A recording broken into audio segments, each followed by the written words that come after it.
president, John Adams.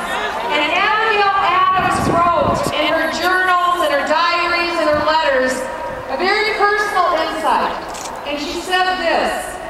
She said, after all we've done, after all that's happened, I wonder if generations unborn will ever know what was done for them. The sacrifice, the toil, the blood, the treasure, the heartache, what was spent to secure their liberty and their freedom. She knew that it was worth the cost.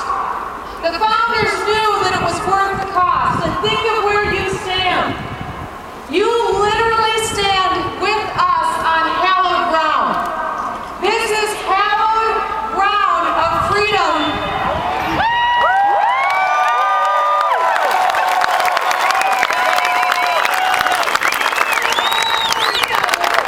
Was purchased at an incalculable price that none of us can ever truly comprehend.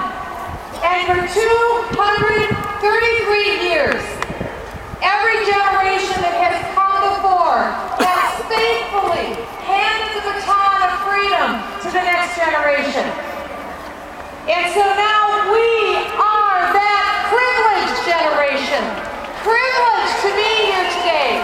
Privileged as you stand here in place for other freedom-loving Americans all over the country today who would give anything to be where you are, who would give anything to stand here right now on this hallowed ground. But they are here.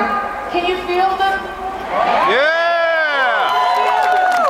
Americans yearning to keep a country that will be free, that for the next 233 generations will go on not only to secure liberty for Americans, but also a place of refuge for those who know nothing but oppression across the world.